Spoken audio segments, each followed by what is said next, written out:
Bem-vindo a mais um episódio do About Data, o podcast oficial do Zorro Analytics.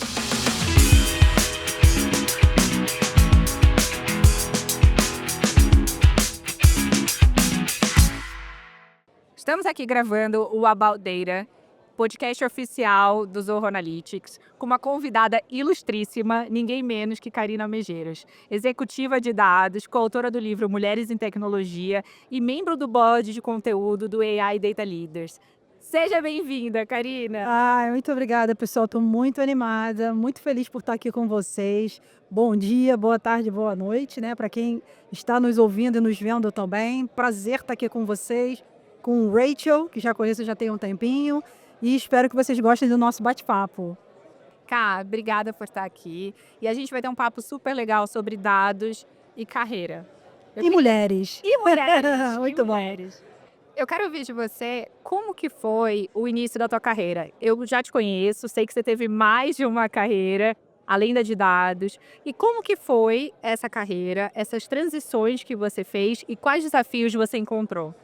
Bom, eu sou administradora, né, mas eu sempre quis fazer tecnologia, sempre quis trabalhar em tecnologia. Então, eu tive um primeiro momento, vou cortar em 3, 4 partes, né, para ser mais precisa e mais rápida. Então, primeiro eu comecei como administração, trabalhando em banco, em agência mesmo bancária, mas sempre mirando ali que eu queria entrar para tecnologia. Então, o primeiro desafio foi como que eu faço, né, para conseguir entrar na área de tecnologia sem ter experiência em tecnologia, né? Então eu comecei a trabalhar numa seguradora na época, fui uma das primeiras ali a mexer no computador, né? Comecei a dar treinamento e aí em um determinado momento eu consegui migrar para a área de tecnologia. Então acho que foi o primeiro desafio que não foi fácil, né? Você fazer uma transição de carreira, tem muitas mulheres e muitas pessoas que querem fazer uma transição de carreira, só que na transição de carreira é difícil porque você não tem experiência.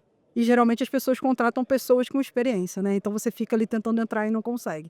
Então, graças a Deus eu consegui, né? Estou na tecnologia até hoje, são mais de 20 anos, estou desde o ano 2000, tenho 24 anos, eu vou denunciar a minha idade.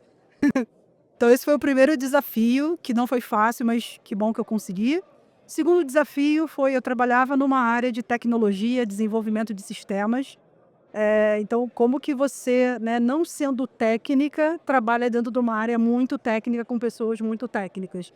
Então, nesse momento, eu comecei a me pegar nas minhas fortalezas, que eram nada mais, nada menos do que entendimento do negócio, entendimento do processo, quais eram as dores do negócio, como que a gente usava a tecnologia como meio para resolver um problema de negócio, para teoricamente, automatizar um processo de negócio. Então, basicamente, as pessoas que trabalhavam comigo na época eram todas muito técnicas, desenvolvedoras, e eu era mais diferente.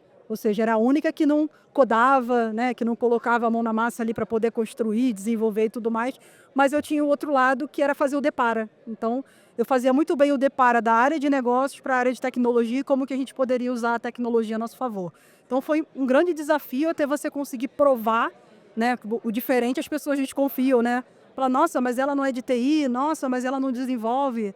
Mas aí com o tempo a gente foi chegando no meio do caminho, né? Eu com o meu expertise, eles com os deles, a gente conseguiu buscar, eu acho que as fortalezas dos dois lados para poder entregar da melhor forma possível para os nossos clientes internos, né, no caso. Esse foi o segundo momento. Terceiro momento, quando eu migrei, né, de fato para a área de dados, tem 7, 8 anos atrás. Então, já tinha 10 anos, mais ou menos, que eu tinha sido líder. Eu fiz o movimento inverso, eu virei líder, depois voltei a ser contribuidora individual. Então, já tinha uns 10 anos que eu estava como contribuidora individual. E nessa empresa que eu estava, surgiu a oportunidade de ser promovida a coordenadora, né, de pessoas, líderes de pessoas. Então, eu tinha 10 anos que eu não liderava pessoas. E, ao mesmo tempo, desenvolver do zero uma área de dados. Então, o desafio foi duplo, né? Como que eu me desenvolveria como líder, né, para poder suportar e desenvolver as pessoas, e também como que eu entendia dos dados, né, trazia implementação da área, dos processos, de metodologias, e formar as pessoas, que tipo de pessoas que a gente deveria contratar. Então, foi um desafio enorme ali no início da minha carreira como dados. Então, são 3 desafios. O quarto, né, que vem aí a reboque, Tem a Karina mãe também, né? Que eu acho que é um outro desafio. Como que a Karina mãe, mulher, lida com tudo isso e também, né, tem uma pessoinha dentro de casa que eu amo de paixão, mas como é que você faz para ter essa multi-skills, né, em todos os campos, né? A Karina é a esposa, a Karina é a mulher e a Karina do trabalho, né? Como é que você faz para lidar com tudo isso no dia a dia? E cá, em que momento a tua ficha caiu de sou um perfil generalista e talvez o lugar para mim seja o de liderança? E como que foi essa trajetória de liderança? Você encontrou alguma barreira para ser uma mulher ocupando esse espaço? Eu acho que assim, eu não gosto muito de rotular perfis, né? Ai, você é generalista ou você é especialista. Chegou um determinado momento que eu comecei a me entender mais, o que fazia sentido. Tinha momentos que eu estava mais para um perfil especialista num determinado assunto, seja de um produto, de um negócio, né? E que aí você usa dados ali para te suportar. E muitos momentos eu era a pessoa mais generalista. Então eu cheguei a entender que a gente tem um terceiro perfil, né? Que é o perfil T-shaped, que é o perfil T. Por quê? Porque o perfil T você vai, né, numa zona mais holística, em determinado momento você dá uma aprofundada num determinado assunto, ou num determinado momento da sua carreira, né? Ou num determinado perfil de dados, por exemplo, que você quer, né, ou precisa dar uma aprofundada. Então, eu acho que eu estou mais para um perfil T, ou seja, muitas vezes eu sou um generalista e muitas vezes eu dou aquele deep dive ali quando precisa. E aí, puxando o gancho para a liderança, eu acho que foi uma coisa natural, né? Não é que o generalista tem que ser líder, porque depende muito do projeto e da experiência e do momento que você está, mas eu acho que isso foi indo meio que naturalmente. Ao longo da minha carreira, eu fui desenvolvendo alguns skills mais técnicos, né? Claro, não sou tão técnica quanto o time, que, né, são muito bons no que fazem, né? São os especialistas no assunto de dados, mas consigo descer, né, um determinado nível de profundidade em alguns assuntos, ali mais em analytics, em, em análise, do que talvez em engenharia. Mas, por outro lado, a gente vai desenvolvendo os dois lados. Então, tem um lado mais técnico e tem um lado também de soft skills. Conforme você vai lidando com pessoas, conforme você vai passando pelas dificuldades, conforme você vai lidando com os problemas das pessoas da sua equipe, você também vai desenvolvendo aquela aptidão de comunicação, de oratória, de uma escutativa, né, de você tentar ajudar as pessoas. E eu acho que o gancho maior que me fez querer realmente, me fez entender e querer ser a gestora que eu sou hoje, foi depois que eu tive meu filho, né? Porque quando você tem um filho, você tem um outro olhar. E queira ou não, você está desenvolvendo uma pessoa, né? A pessoa vem zerada, a pessoa vem sem nada, né? Então você vai ajudando ali em todos os momentos dessa pessoa. Você tem o desenvolvimento da escutativa, você para ajudar de uma forma genuína. Então tudo isso acho que eu fui transportando naturalmente, sem perceber, né, para o meu dia a dia de trabalho. E aí fui desenvolvendo essa coisa da liderança. É muito legal você falar do teu filho, porque eu acho que ele te desenvolveu como mentora também. Ah, com certeza. E como que você sente, o papel da mentoria na carreira das pessoas? Assim, o teu papel hoje como alguém que mentora, o teu time? Bom, com certeza, assim, o que eu sou hoje, né, o profissional que eu sou hoje, a mulher que eu sou hoje, é uma soma das experiências que eu tive ao longo da minha vida, incluindo o meu filho, né, a Karina agora como mãe.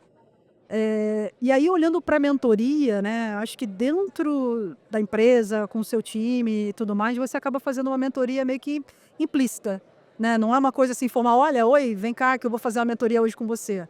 Não é bem assim que acontece, né, as pessoas vêm trazendo os temas, às vezes até temas pessoais, se a pessoa tem muita liberdade com você, e às vezes isso até esbarra numa mentoria barra psicologia, dependendo do momento de vida da pessoa e da abertura que a pessoa tem com você. Acho que tem muita coisa da confiança. A partir do momento que você tem ela tem a confiança com você, ela vai trazendo temas mais abertos e você vai ajudando. E tem um ponto muito legal que, assim, e aí particularmente meu, né? Eu sou uma pessoa que vibra com as pessoas voando, né? Então eu faço isso de uma forma genuína. Eu quero ajudar tanto que às vezes eu quero fazer pela pessoa. Não, vamos lá, eu vou fazer junto com você, que eu quero ver a pessoa voar, né? Mas às vezes também, mesmo como mentora, mesmo como líder, você não tem que dar as respostas, né? E como mãe também, né? A gente não tem que dar as respostas, a gente tem que fazer as perguntas para a pessoa poder pensar, né? Para a pessoa poder se desenvolver. Então tem esse limite ali de o quanto você entra, né, junto porque você quer ajudar aquela pessoa a se desenvolver, e o quanto você não entra, você fica ali, né, olhando para ver se a pessoa realmente vai, você vai só dando, né, escorando e dando a mãozinha ao longo do caminho. Então isso acontece muito dentro do time, isso acontece sempre com meu filho, né, que agora está um pouco na fase de adolescente, não está querendo muita ajuda não, sai mãe, né, mas é normal, são fases, e acontece muito também nas mentorias que eu faço, principalmente com mulheres fora do trabalho, e mulheres que estão começando a carreira, mulheres que querem transicionar, mulheres que estão naquele ponto ali que para virar líderes, e também aquelas que estão no momento de, eu sou líder, mas eu ainda sou muito operacional, ainda não sou executiva. Como é que eu faço, né? Como é que eu deixo a operação para, de fato, sentar numa cadeira mais executiva? Então, eu tenho ajudado bastante, principalmente mulheres, não se... o foco não são só mulheres, mas principalmente as mulheres me buscam, né, para poder ajudá-las nesse caminho, nessa trajetória. Você teve mentora? Eu não tive uma mentora ou mentoras formais, né? Assim, olha, eu tenho a fulana ou fulano como mentor formal, que algumas pessoas têm, né? Fulana, Beltrano e Ciclano foram meus mentores durante X tempos, mas tem aquelas pessoas que, né, participaram ali da minha carreira e participam da minha jornada, que eu admiro, que eu troco uma ideia, ou que eu tenho um tema específico e que eu vou falar sobre aquele tema, a pessoa, né, me dá uma dica ou às vezes abre umas portas. E aí eu acho que isso isso tromba um pouco, né, entre o mentoria e sponsorship. Tem pessoas que são mentores, né, eles vão te ajudar naquela caminhada. E tem pessoas como sponsors que vão abrir portas para você. Vão te colocar em contato com outras pessoas, vão, por exemplo, te dar uma posição, vão trabalhar em outro lugar, vão te carregar, né? Então essas pessoas são os sponsors. Então na minha carreira eu tive, acho que alguns sponsors e não tantos mentores, mas tive algumas pessoas ao longo do caminho, meio que implícito assim, sem ter um carimbinho, olha, ela ou ele é meu mentor. Legal. E cá, você é uma pessoa que se posiciona. E eu acho isso muito legal, porque você serve como exemplo para muitas mulheres de que no mercado a gente pode se posicionar e que é saudável fazer isso. Você sempre foi assim ou você aprendeu a ser assim no decorrer da tua carreira? E o que te motivou? Bom, vamos lá. Eu acho que eu tive uma criação, acho não, tenho certeza, Dona Avelina vai me escutar. Minha mãe sempre foi aquela que me ensinou a dizer não, né? A gente geralmente, principalmente brasileiro, ele tem algumas dificuldades de dizer não, né? Então minha mãe não, minha mãe sempre foi aquela pessoa que sempre foi uma mulher muito forte. Minha mãe, eu vim de uma família de matriarcado, né? Minha avó, uma personalidade também muito forte, minha mãe muito forte. E eu, consequentemente, né, nasci numa família de espanhóis que falam alto, que se posicionam, né? Então eu fui criada dessa forma. Então, para mim, nunca foi muito difícil me posicionar e colocar os nãos quando tem que colocar, mas também os porquês não, né? Não é só dizer o não porque não, mas olha, não porque tal coisa, ou não dá para fazer agora, eu consigo fazer amanhã, ou não dá para ser assim, eu consigo fazer dessa forma.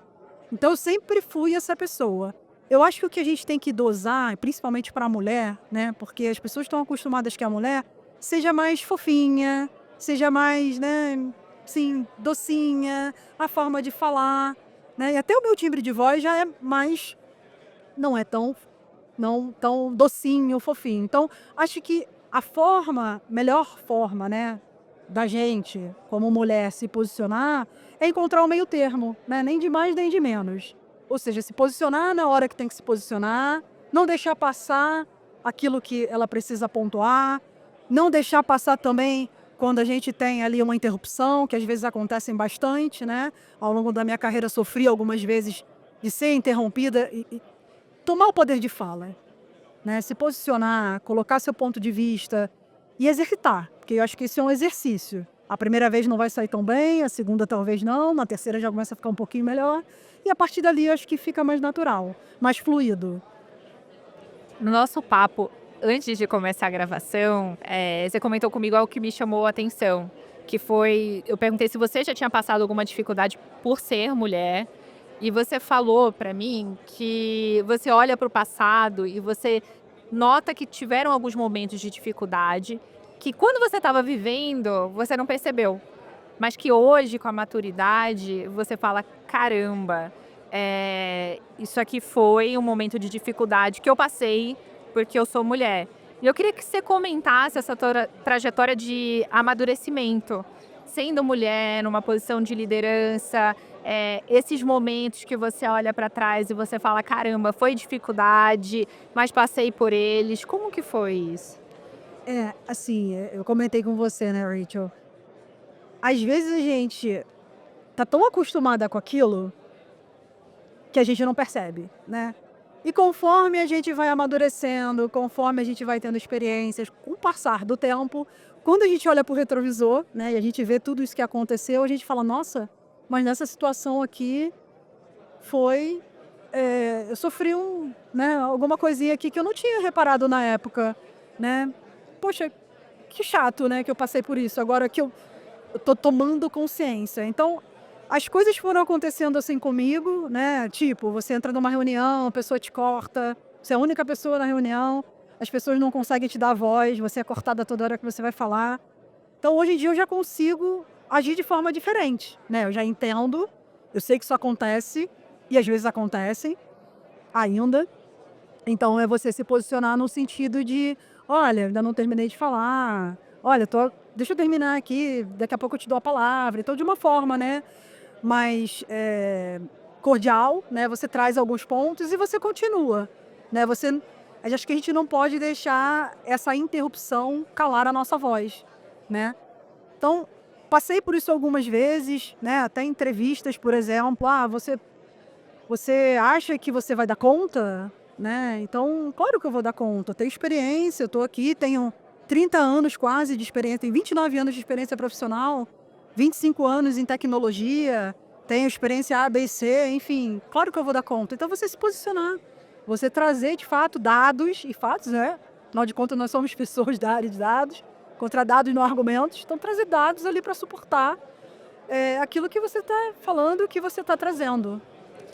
E Cá, você trabalha com dados. E como que você observa essa relação da inteligência artificial com as pessoas, tá? E no futuro, como que a inteligência artificial, como que essa relação vai se dar? O que você enxerga? A inteligência artificial veio para ficar, né? Assim, já tem um tempo que a inteligência artificial é falada, né? É introduzida no nosso dia a dia. Mas não tem como voltar mais atrás, né? E as transformações, as inovações, elas vão acontecendo e a gente também vai se transformando. Quando eu comecei a trabalhar, por exemplo, eu sou da época analógica, né? Quando eu falei isso pro meu filho outro dia, né? Eu falei, como assim? Com 21 anos você não tinha celular? Eu falei, não existia celular. Não tinha celular, né? Então, mas como você vivia sem celular? Eu vivia, era uma outra época, era de uma outra forma, a gente trabalhava de uma outra forma. Quando eu comecei a trabalhar, era aquele computador verde, cabeção, né? Que você mandava fax, imagina, mandar fax. Então, assim, as transformações e as inovações, elas vão acontecendo ao longo do tempo e a gente também tem que se transformar. E é uma transformação, às vezes pequena, às vezes muito grande, como é a IA agora. Então, a IA chegou e ela veio para ajudar, eu acho, a gente no dia a dia, sabe? Acho que a gente vai... É muito benéfico, porque, na verdade, a gente vai acelerar o nosso dia a dia de trabalho. Então, às vezes eu ouço assim, não, mas eu não trabalho com IA, eu sou, mesmo na área de dados, eu sou da área de dados, eu não trabalho com IA. Para que eu tenho que aprender isso? Porque talvez eu vou trazer IA para me ajudar no meu dia a dia. Então, para ler um texto que eu levava, sei lá, 4 horas para analisar um documento, agora eu vou levar 2 segundos. Algo que você possa, por exemplo, pedir ideias para IA numa apresentação que você está criando, né? Aquilo ali você vai fazer em 5 segundos. Você levava, às vezes, fazendo buscas na internet, sei lá, um meio-dia, agora você leva em 1 segundo. E tem uma série de cases que a gente mesmo, não só olhando os clientes, a gente pode usar no nosso dia a dia para validar textos, né, para ajudar, por exemplo, a codificar de uma forma mais automatizada, a gente não perder tanto tempo com aquilo, para, por exemplo, analisar contratos, quem trabalha numa área de contratos, né? Outro dia eu peguei o contrato de aluguel, né, que eu tenho, eles mudaram lá uma série de cláusulas, um contrato gigantesco, 10, 15 páginas, eu coloquei lá o contrato antigo, o contrato novo, falei, né, olha, levando em consideração aqui que eu sou, né, a contratante e tudo mais, por favor, dá uma olhada nas cláusulas e ver o que me favorece, o que não me favorece e por quê. E em 5 segundos o negócio veio. Eu ia levar um tempão para fazer aquilo. Então a IA ela veio para acelerar o nosso dia a dia, ela veio para impulsionar. Então é um instrumento de trabalho acelerador, né? Quem usar a IA vai se beneficiar. Agora, também não acho que a gente deva usar a IA sem pensar, né? Ou seja, à torta e à direita, eu chego lá, eu vou fazer uma redação, ou vou fazer uma narrativa na IA, ou vou fazer um post no LinkedIn, por exemplo, todo com IA. A gente perde a nossa essência, né? Acho que vai ser uma coisa assim muito padrão, muito mecânico, e daqui a pouco a gente vai olhar e vai ver que não é mais a Karina. Poxa, nem parece a Karina falando. Uma amiga minha, até outro dia, jornalista, falou, pô, você viu o post da fulana? Nossa, que legal, tá maravilhoso. Mas nem parece a fulana, parece outra pessoa. Então, acho que a gente também tem essa coisa do natural, né? A inteligência natural, né? A nossa cara, a nossa marca, a nossa autoridade, o nosso jeito de falar, né? Às vezes eu escrevo alguma coisa e a pessoa olha para mim e fala, nossa, isso aqui é muito você, tô vendo você falar. A IA não vai fazer isso. Então, acho que é para ajudar. Ela vem para impulsionar e não para a gente ser trocado e não para a gente substituir, né? E aí, puxando o gancho do meu filho de novo, essa semana ele virou e falou assim, mãe, eu quero usar o chat GPT, né? Esse negócio, IA e tal, para fazer a redação da escola. Eu falei, Guilherme, não pode, né? Você tem que fazer a redação, até porque na prova a professora não vai deixar usar esse negócio. E aí ensinei a ele como que ele poderia usar a IA no dia a dia para poder ajudar e não para substituir, né, a responsabilidade que ele teria de fazer. Então ele achou um jeito. Ele estava com dificuldade em matemática, ele foi lá, pegou as questões, tinha umas que ele não sabia resolver, ele pediu para a IA resolver para ele, ela ensinou como é que fazia e aí ele aprendeu, tirou 10 em matemática. Fez a prova essa semana, segunda-feira, ontem na verdade, né, chegou em casa, ontem no final do dia tirou 10 na prova de matemática. Então é isso. A gente trazer para o nosso dia a dia, não só de trabalho, né, mas também de escola, de estudo, de curso, como que a IA, a GenAI pode impulsionar e nos ajudar no nosso dia a dia. Ela vem muito como uma aliada, dá pra gente se reciclar, dá pra estudar bastante. Esse exemplo do teu filho é um exemplo claro de como a gente pode usar para se capacitar. E como que não vai tirar o nosso trabalho, o nosso espaço, porque vem como uma ferramenta de ajuda. E, cara, para alimentar a inteligência artificial, precisa de dados. E a gente está numa corrida de muitas empresas em busca de dados reais, de pessoas reais, né? Porque a fonte, eu não vou falar que se esgotou, mas quem tem essas fontes de dados geralmente não está mais deixando público. Porque sempre, por exemplo, a gente tem os exemplos de inteligência artificial que foram alimentados com dados públicos. E daqui para frente, muito do que está sendo produzido usou inteligência artificial para ser produzido. E aí a gente entra num ciclo um tanto que vicioso de que a gente começa a alimentar as inteligências artificiais com conteúdo das próprias inteligências artificiais. Como que você enxerga esse cenário no futuro? Porque é uma crise.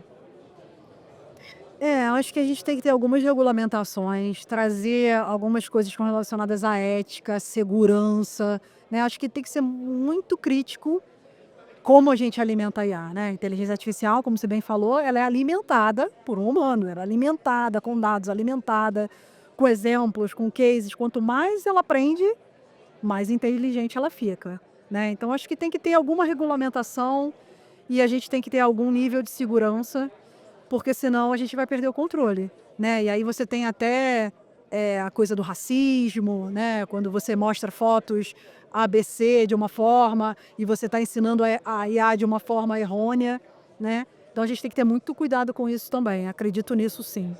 Né? Ter uma regulação para poder garantir que a gente está alimentando a inteligência artificial de uma maneira que não aumente as disparidades. Né? Exatamente. E um outro ponto que é interessante é que, com o tempo, a gente vai começar, não vai ter como fugir, a gente vai usar essas tecnologias e, em muitos momentos, a gente não vai perceber. E eu acho que a inovação, quando ela é realmente acessível, você não percebe que você está usando. Um exemplo, a internet. A gente, hoje em dia, não percebe mais que está conectado. E isso tem seu lado bom e seu lado ruim. Então, por exemplo, maquininha de cartão. Outro dia desse eu saí de casa, fui pagar com o celular e estava sem internet. A internet caiu, tanto o meu 5G, 3G, eu fiquei sem internet e o estabelecimento não tinha Wi-Fi. Eu não consegui pagar. E aí que eu me toquei, eu falei, caramba, eu tenho que sair de casa com cartão físico para emergência. A gente está tão conectado que não percebe mais que está conectado. O que você acha disso? Cara, eu sou meio old school nesse ponto. Porque meu filho até brinca comigo. Falei, mas como você não tem o cartão no celular? Então, como eu trabalho com dados e eu prezo muito essa coisa da segurança, né? Então, a segurança da informação, a segurança... Então, assim, eu não coloco meus dados em qualquer lugar. Eu não tenho habilitado, por exemplo, aproximação no meu celular. Eu moro no Rio de Janeiro, né?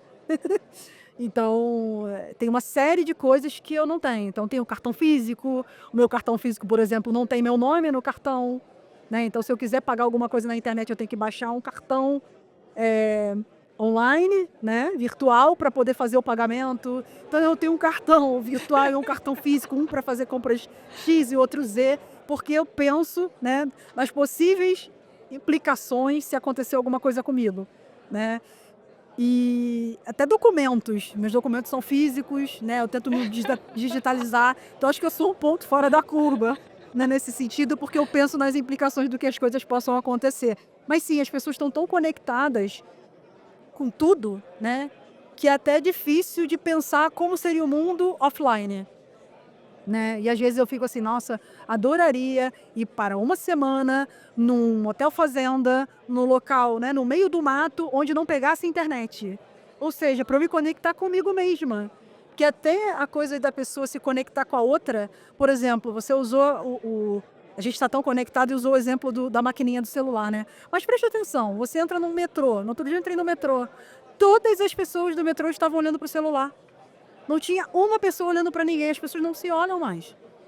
As pessoas estão sempre olhando para uma tela, né? Então, como que a gente faz para resgatar o olho no olho, né? Como a gente está aqui agora?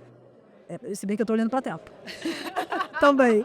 Mas como é que a gente faz para resgatar a nossa essência, né? Do ser humano, do human being, né? E se conectar com as pessoas sem ter essa tela o tempo todo. Né? Até porque muita tela, o excesso de tela faz mal. Já tem vários estudos falando que a tela azul e o excesso de telas faz mal. E a gente está tão acostumado, é tão automático, que não dá nem para pensar como seria sem ter aquilo. Imagina você não ter celular. Imagina você não ter cartão de crédito, você andar com dinheiro. Eu não sei o que é andar com dinheiro. Dinheiro eu não ando não, tá? Eu não sei andar com dinheiro, né? Mas tem que ter uns 10 reaisinho, 20 reaisinho ali, 50 reais ali, porque se passar um aperto ali, o ladrão, ele leva a carteira do ladrão, né? Então, mas senão pode ser pior. Então você tem que pensar nessas coisas e eu acho que se reconectando com você mesmo e com as pessoas que estão ao seu redor, né? Tipo, vai jantar, vai almoçar, ter aquele momento com a família, deixar o celular de lado. E as pessoas ligam a televisão, olham o celular, né? Então, assim, pra gente se conectar, pra gente ter esse momento. Essa disciplina, né? De Essa separar. disciplina, é uma disciplina, e é difícil. Por incrível que pareça, é difícil, cada vez mais difícil. É muito legal ver que a gente está chegando num ponto da tecnologia que as pessoas estão querendo voltar para o passado. E algumas empresas que saíram do mercado, por exemplo, produção de celular, que não entraram tão forte ou que não lideraram o mercado na produção de smartphone, estão tendo a oportunidade de lançar celulares, eu não sei se pode dizer que é analógico, mas que não são smartphones. E isso está virando tendência, principalmente pais que querem dar um celular para filho para questão de emergência, mas não querem que eles tenham acesso restrito à internet. Então é como se a gente estivesse voltando. E eu enxergo isso, e eu quero ouvir tua opinião. O retrô. Tava tentando levar a palavra. Retrô. Eu quero a tua opinião, porque a gente está escolhendo voltar. E isso está relacionado ao nível de maturidade, de vivenciar a tecnologia. Como que você enxerga isso, Ká? Eu acho que nem 8 nem 80, né? Eu acho que tudo que é demais não é bom. Então eu acho que eu sou aquela que vai sempre buscar o meio do caminho, né? Então nem tudo tão analógico, porque a gente já viu que tem várias coisas que ajudam a gente pra caramba no dia a dia, mas também nem tudo digital. Eu acho que a gente tem que chegar no meio termo. E eu sou um pouco nostálgica, né, com relação, você falou do celular grande, tal, porque eu trabalhei numa dessas companhias há bastante tempo atrás e que era fantástico na época, né? Então, assim, mas o meio do caminho é o melhor dos mundos. Então, assim, às vezes usar um pouco da tecnologia para nos ajudar no nosso dia a dia, mas às vezes também a gente se conectar com as pessoas. Nós somos pessoas, né? Como é que a gente faz para chegar no meio tempo? Isso que é o difícil hoje, né? Porque, assim, quando você olha para o seu filho, está muito tempo em tela, vou tirar, né? Não vai ter. E aí também não é bom. Porque ele faz as pesquisas, ele fala com os amiguinhos, ele também tem WhatsApp, né? Ele também quer jogar. Então, como é que a gente chega nesse meio termo? Como é que a gente chega no meio do caminho? Eu acho que é o mais difícil, né? Seja com tudo, seja no nosso dia a dia, seja a gente, na hora de dormir, a gente não ligar a tela, a gente ler um livro, por exemplo. E aí eu falando com a minha irmã, né? Não, que, poxa, eu queria tanto que ele lesse um livro, né, do meu filho. Poxa, difícil criança na cidade ler um livro. Vou dar um livro para ele, vou dar um tablet, um Kindle. Eu falei, não, vamos dar um livro físico, ele já fica tanto tempo na tela. Então, assim, é automático, né? O nosso dia a dia é automático. Hein? É verdade. E, Ká, você falou que você influenciou teu filho a usar o ChatGPT. Aí eu falei assim, não, ele veio me perguntar, eu nem falei nada, né? Porque é mais uma coisa, mas é inevitável, aí veio, né? Uma hora ele ia se deparar com isso, né? E, assim, para dar contexto, o filho da Ká é da geração Z. E a minha pergunta é, quem se influencia mais com tendência dentro de casa? Você para ele, porque você está super conectada com tecnologia, você sabe que é tendência, você está super atualizada. Ou ele, ou é os dois? Como que está funcionando isso? Cara, é uma grande troca, inclusive no trabalho também, né? Porque no trabalho a gente tem multigerações. Então tem gerações mais novas, de 20 e poucos anos, as de 30 e poucos anos, as de 40 e poucos anos e as de 50 e poucos anos. Então acho que eu consigo trabalhar com todas essas gerações, o que é muito legal, a diversidade geracional, né? Então é uma troca. Tem coisas que eu sei que ele não sabe, que eu passei que ele não passou, assim como o time, e vice-versa. Então às vezes ele vem e fala, mãe, você já viu isso aqui, que legal? Cara, eu nunca ouvi falar na vida. Eu falei, o que é isso? Me explica. Como você nunca ouviu falar? Porque é uma geração muito acelerada, é uma geração que é tudo muito rápido, uma geração que não espera, né? Então tem o tempo, o outro lado da mesa, né? Eu falando para ele, cara, você tem que esperar, não é assim que acontece. E a gente troca demais. E por outro lado, né, tem muitas coisas que eu passei, que hoje em dia são muito mais evoluídas, que eu vou explicar para ele. Ou como foi, ou como é, ou como provavelmente vai ser. Então a gente troca muito, o time a gente troca muito, e que eu acho super divertido. Já fiz até um podcast sobre isso, sobre multigerações, né, trabalhar com multigerações, como é que é. Então tem um caso clássico, né, que assim, essa geração mais nova, eles não usam o telefone como eu usei o telefone.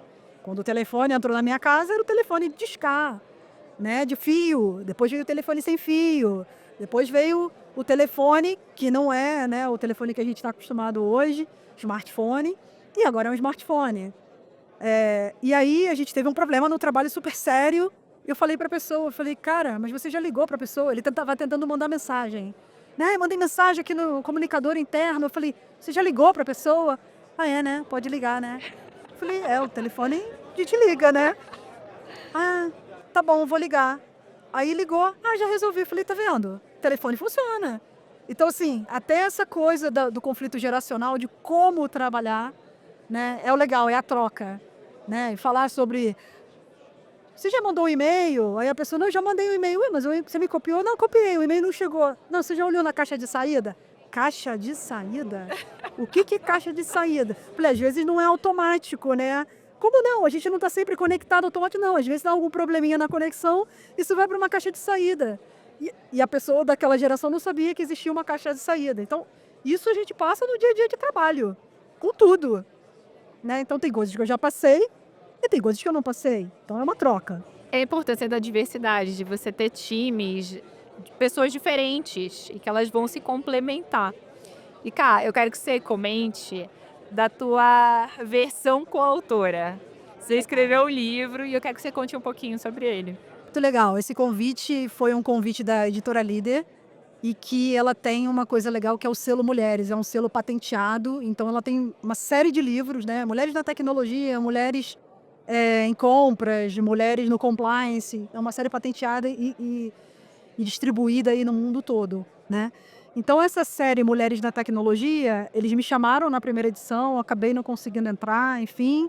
Entrei na terceira edição do livro. São mais ou menos 30 coautoras contando suas histórias, né, suas jornadas na tecnologia. E aí traz um pouco da vida, porque assim, não tem como a Karina ser a Karina pessoa, né, em casa e a Karina trabalho. Acaba se misturando, né? Então, conta a história da Karina, né, e de outras 29 coautoras, desde o início da jornada, como eu entrei na tecnologia, como foi a evolução dentro da área de tecnologia, até chegar à liderança na área de tecnologia e conseguir, né, realizar um dos meus sonhos, que era trabalhar numa empresa de tecnologia onde eu trabalho hoje. E, Cá, se puder dar uma dica para as pessoas que estão acompanhando a gente, diferentes gerações, mulheres, de chegar numa posição de liderança. Qual seria essa trajetória? O que para você foi imprescindível? O que você descobriu na jornada? Como que foi isso? Qual dica seria, assim, para falar assim, olha, fica atento para isso aqui? Eu acho que é se preparar ao longo do caminho, né, e errar e acertar rápido, aprender com os erros, né? Não tem como a gente só aprende errando, né? E ao longo da jornada a gente erra várias vezes. Eu acho que é importante prestar atenção para não errar a mesma coisa várias vezes, né? É a gente aprender, a gente conseguir trazer isso para o nosso dia a dia. Estudar muito, então lifelong learning realmente veio para ficar. A vida é muito acelerada, as coisas estão num ritmo muito frenético, né? E cada vez mais está antenada em diversos assuntos diferentes, assuntos técnicos, aí no caso que eu estou na tecnologia, assuntos de liderança, assuntos de time, gestão de time, desenvolvimento de times de alta performance, como você se conecta com as pessoas. Então acho que está sempre buscando se desenvolver, estudar. E aí pode ser estudo formal, né? Vou fazer uma faculdade, uma pós, etc. Ou pode ser um curso pontual, ou pode ser um podcast que você vai assistir, que alguma coisa ali te deu um insight, ou um livro que você leu. Então, assim, sempre, nunca parar de estudar e se conectar com as pessoas. Sim, você como líder, você tem que ouvir as pessoas. Você tem que se conectar com essas pessoas, porque cada um é cada um, né? A Raquel, a Rachel é de um jeito, a Karina é de outro. Então, como que eu me conecto com você? Como que eu te ajudo na sua caminhada? O líder, ele está ali para impulsionar e para ajudar as pessoas que estão com eles a se desenvolverem, a chegar e ir muito mais longe. Então, como que a gente, líder, olha para cada um, né, das pessoas que a gente tem no time e ajuda essas pessoas ao longo da caminhada? Como é que eu trago ferramentas? Como é que eu conecto ele ou ela com determinadas pessoas, né? E aí, falando especificamente de mulheres na mentoria, como é que eu ajudo essas mulheres? E aí agora, Karina, líder mentora, né? Como é que eu ajudo essas mulheres com seus desafios, né? Com seus temas, às vezes com síndrome da impostora, né? Fortalecer a confiança, né? Para a mulher atuar de uma forma melhor. Ou como que desenvolve o poder da oratória, da comunicação. Então, o líder está ali para ajudar. Ele é um facilitador. Então, eu me coloco muito nessa posição, cada vez mais, né? Eu acho que aprendi pra caramba, aprendo todo dia, porque cada pessoa que eu me conecto é uma pessoa única. E cada pessoa me faz aprender alguma coisa. Da mesma maneira que eu ensino, eu aprendo com eles também, muito, né? E corrijo muito também, porque às vezes a gente erra, né? É inevitável. Mas é a gente olhar para o futuro e ver onde essa pessoa quer chegar, como é que eu ajudo ele a chegar lá. Acho que é um pouco disso. Aprendizado contínuo, né? Aprendizado contínuo. E ser muito disponível, escutar bastante, assim. A partir do momento que o meu mood virou, né, para falar menos, escutar, ouvir, isso fez total diferença. Como que foi isso, cara? Porque é uma dificuldade muito grande ouvir. A gente é acostumado a falar mais. É muito gostoso falar, né? E como que foi essa transição para você falar assim, caramba, escutar mais, um sábio escuta mais, assim, como que foi isso? Eu te falo porque é algo que eu tenho trabalhado em mim e eu quero ouvir de você como que tem sido. Eu comecei a olhar muito as pessoas, né, assim, poxa, admiro muito essa pessoa como líder, como é que ele faz? Nossa, olha como é que ele fala com Rachel, ele fala totalmente diferente comigo. Nossa, olha como é que ele escuta, olha como é que ele consegue me ajudar nos temas. Então eu comecei a observar algumas características em algumas pessoas que eu admirava, e até pessoas assim, eh, meio fora do meu habitat natural, né, como é que essa pessoa, ela se comunica, ela dá uma palestra, o que que ela traz para o público, que mensagem ela está passando? E aí eu comecei a buscar alguns recortes, né, e alguns insights desses pontos e tentei aplicar. Então isso foi um ponto. Outro ponto, eu li muito, né, alguns livros de comunicação não violenta, comunicação assertiva, uma série de coisas.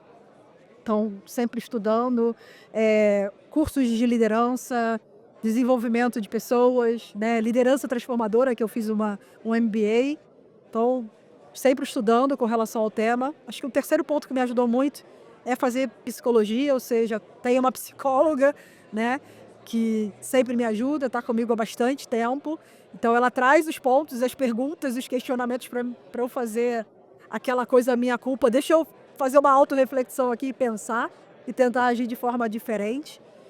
Cara, e exercitar, não tem jeito. Depois que você ouve isso tudo, que você vê isso tudo, é colocar isso em prática. Boa. Ká, eu quero te agradecer a tua presença. Adorei te entrevistar de novo. Adoro.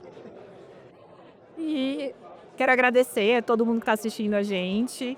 Mais um episódio. Fiquem atentos para os próximos episódios do About Data. Obrigada.